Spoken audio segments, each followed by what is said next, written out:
de qué manera se ha configurado una organización social, ¿no? Conocer sus orígenes, su proceso formativo, las componentes que han intervenido en ese proceso y arribar a la comprensión y el entendimiento de la naturaleza específica de la organización social que estamos estudiando.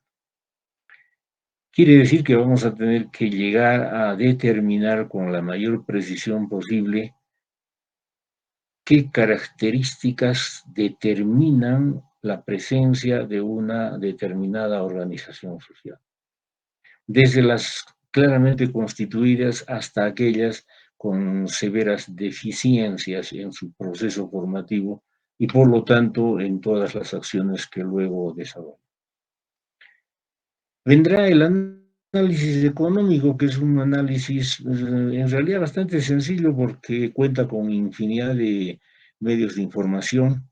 La tarea es más una tarea de ordenamiento, sistematización y procesamiento de esa información para arribar a conclusiones más o menos específicas y puntuales, ¿no? Estamos frente a economías estables, sólidas o economías inestables, desarticuladas, que no tienen posibilidad de permanencia en el tiempo, no hay garantías para su sustentabilidad, etcétera, etcétera. Se le tiene que agregar a este análisis también, por supuesto, el análisis particular en términos culturales, que es bastante complejo porque es uno de los sectores más desatendidos, ¿no? Bajo la creencia de que la dinámica espacial justamente no tiene mayor interés en lo cultural, puesto que no incide de modo evidente en su propio proceso de estructuración, ¿no? Se suele ver con cierto desdén todo lo que corresponde a la dimensión cultural. Y sin embargo, es importantísimo entender que lo cultural también va a determinar en gran medida si se logran objetivos importantes en términos sociales o no. Y todo eso va a ir y va a generar efectos muy sustanciales en términos del diagnóstico urbano. Y por último, recomendable es, por supuesto, que se desarrolle un análisis ambiental, especialmente en las condiciones actuales, debido a la crítica situación mundial en lo que se refiere a las estructuras ambientales, ¿no? Si tomamos en consideración, por supuesto, la tendencia depredadora de la sociedad humana en general, y si tomamos en cuenta que se van agotando una serie de fuentes de recursos, ¿no?, que intervienen de un modo u otro en la estructuración de los centros urbanos. Y por supuesto, sin entender también que el propio ser humano se ve directamente afectado por las medidas que se van tomando en relación con la condición ambiental en general. Cuando se ha logrado trabajar todos esos aspectos, entonces hay prácticamente una garantía en la posibilidad de formular un diagnóstico sumamente eficiente, eficaz, certero, puntual, ¿no? Y que por lo tanto va a garantizar precisamente el mejor resultado en términos de toma de decisión. Muy bien, por otro lado, cuando se habla del diagnóstico urbano, y entendiendo que es un fenómeno naturalmente complejo, entonces es necesario entender o comprender o tener al menos una noción básica de lo que constituyen las características de este diagnóstico. Cuando se habla de las características, estamos hablando también de algún modo respecto de un camino bastante adecuado para desagregar contenidos que corresponden al diagnóstico y que a través de esa fragmentación permite identificar sectores puntualmente específicos y que forman parte precisamente de la problemática general del diagnóstico urbano. Una primera característica es lo que se llama la descripción perceptual de la situación actual. Los dos términos fundamentales allí son primero descripción y después perceptual, porque la descripción efectivamente va a obedecer a una tarea de observación, de verificación, de registro, de identificación de todas las componentes que de un modo u otro están determinando las condiciones en que se muestra en un momento determinado la situación actual de un centro urbano. Si es que esto deriva luego en una actitud perceptual, entonces toda esa acumulación de información que proviene de la propia descripción y que nos está permitiendo caracterizar la problemática, entonces podemos con relativa facilidad arribar a la dimensión perceptual, donde ya no hay una limitación en términos de comprensión del problema dirigido únicamente por la necesidad de la observación y el registro. Ahora entra en juego otro aspecto, un aspecto más complejo también, por supuesto. Ya viene a ser la interpretación de todo lo que la descripción nos ha permitido mostrar y nos ha permitido acumular como patrimonio de información. Cuando hablemos ya de la interpretación, entonces estamos en absoluta capacidad de poder señalar con la mayor claridad posible si la situación actual es una situación crítica o es una situación estable o es una situación favorable en términos sociales respecto del desarrollo de una misma comunidad. Entonces, estaremos en esa capacidad, ¿no? Y esa misma capacidad nos va a permitir mostrar con la mayor profundidad posible la problemática general. Entonces, ya estamos en condiciones de poder identificar, ¿no?, qué sectores son los que efectivamente están generando la situación en que se encuentra un centro urbano determinado. Por lo general son situaciones críticas, pues, por lo general, ¿no? Es pues rarísimo encontrar un sector de la operatividad urbana que muestre grados eficientes de funcionamiento, etcétera. Y también se recomienda que cuando se mencione la problemática general, se hable de las capacidades, ¿no? Entonces, hay que incluir allí una suerte de estructura inicial en términos humanos especialmente y también de recursos para poder sugerir que estamos en la posibilidad de enfrentar una problemática por más crítica que pueda ser. Muy bien, un segundo paso, una segunda característica viene a ser lo que se determina como causas, ¿no? Las causas. Pero no se insinúa simplemente identificar causas. Tiene que ir más allá el diagnóstico, tiene que buscar la posibilidad de explicar las causas. Hay que saber explicar por qué razones estamos en la situación en que nos encontramos. Y esas causas que son las que están definiendo del modo más preciso posible la condición actual o la situación actual, hay que saberlas diferenciar también en dos términos, ¿no? Causas internas, causas externas.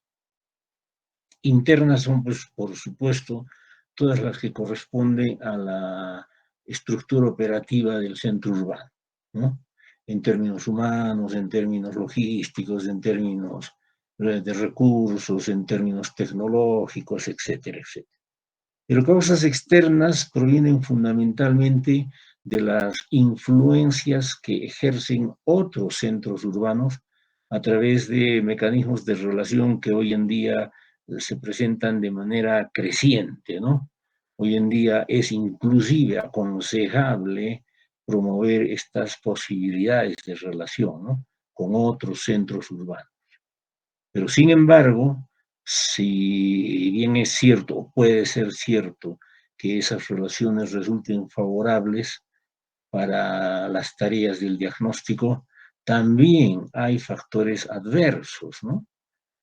Y entonces ahí viene otra tarea, ¿no? Identificar, reconocer, registrar factores externos favorables, factores externos desfavorables.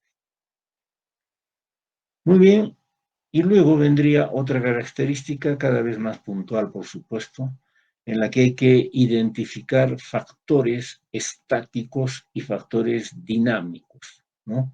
Aquellos que en términos de factores propician más bien una cierta conducta y comportamiento del artefacto urbano para la quietud, la permanencia, la consolidación de una serie de condiciones que muestra este centro urbano, que suelen mostrarse y presentarse en todos los términos, ¿no? Desde los objetivos y concretos hasta los ideales y abstractos. Pero también habría que trabajar para poder identificar factores dinámicos, ¿no? Que tienen una gran movilidad, una gran capacidad de desplazamiento, tienen presencias intermitentes, etcétera, etcétera. Y que no necesariamente responden a factores de permanencia, por ejemplo. O sea, hay factores que aparecen, se manifiestan y después desaparecen. Hay algunos que se instalan en lapsos de tiempo muy breves y después nuevamente se retiran. Entonces hay que saber diferenciar, ¿no? ¿Cuáles son esos factores? Generalmente esta identificación se trabaja en función de potencial, ¿no? ¿Cuáles son los factores potenciales y cuáles son factores retardatarios, más bien? Si son retardatarios, estamos hablando de factores precisamente estáticos, ¿no? Y si son factores potenciales, estamos hablando de factores dinámicos, ¿no?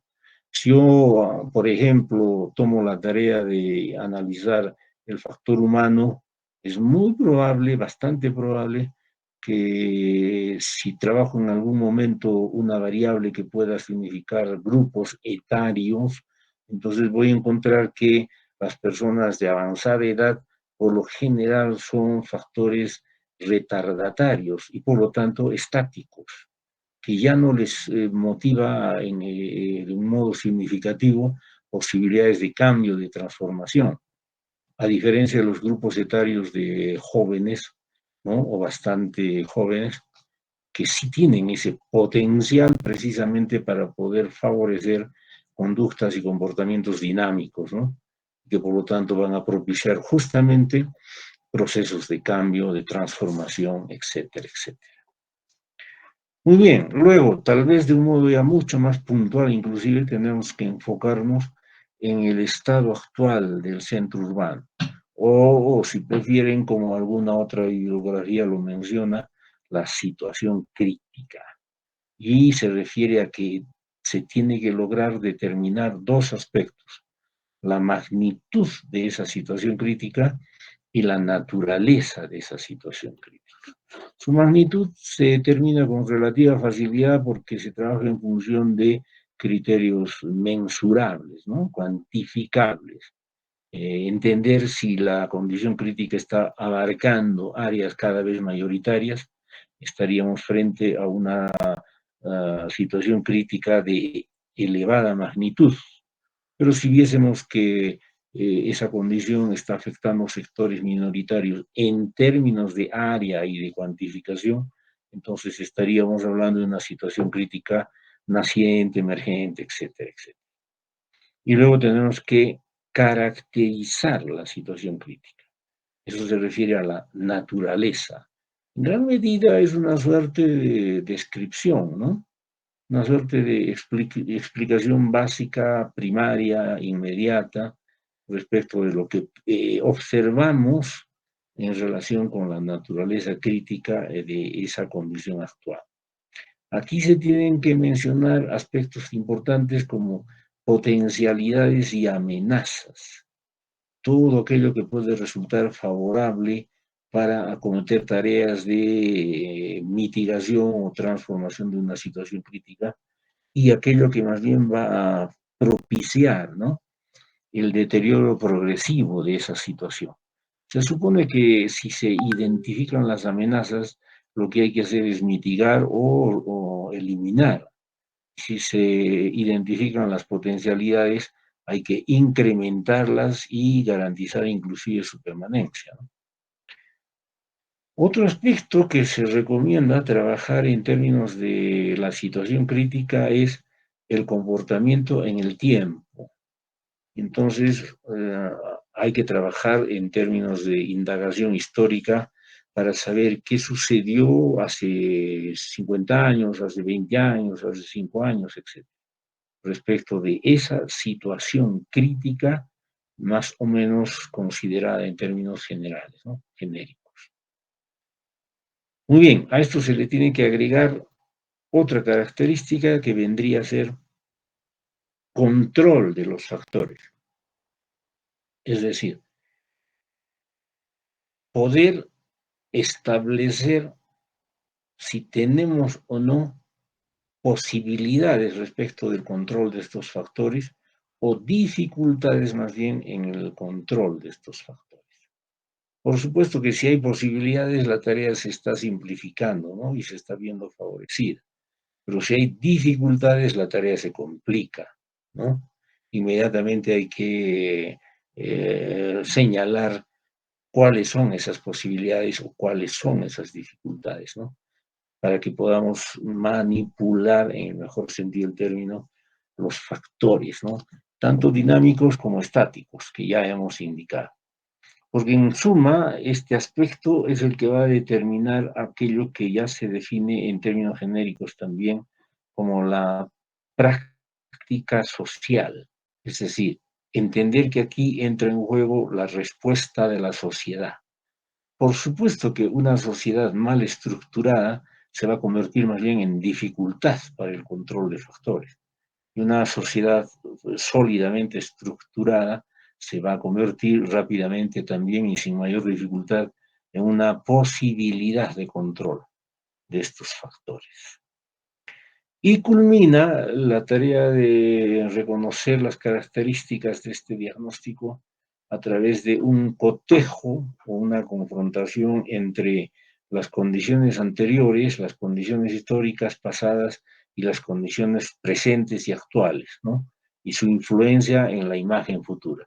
Es una suerte de intención de tejer un hilo conductor entre los diferentes momentos del tiempo, ¿no? Cómo se ha manifestado esa problemática en el pasado, de qué manera se está haciendo evidente en esta condición actual y de qué manera esto va a influir o va a generar efectos en la necesidad de proyectarnos del modo más favorable, por supuesto, hacia el futuro. Muy bien, entonces hay una suerte de síntesis al final que habla de una respuesta social que proviene de la organización de la propia sociedad, un compromiso social, si es que inclusive eh, ubica estructura de la sociedad, roles y funciones, para finalmente entender que se va a manifestar el efecto cultural. Es decir, la sociedad se va a expresar finalmente en términos culturales, ¿no? Y esa será una señal favorable o desfavorable en términos de formulación del diagnóstico urbano.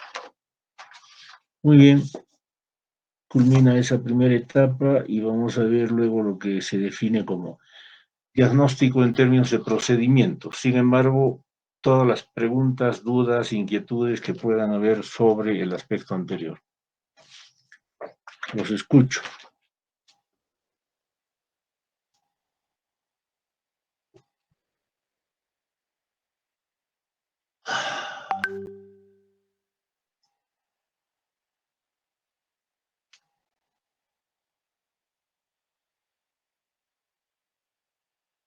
Los escucho.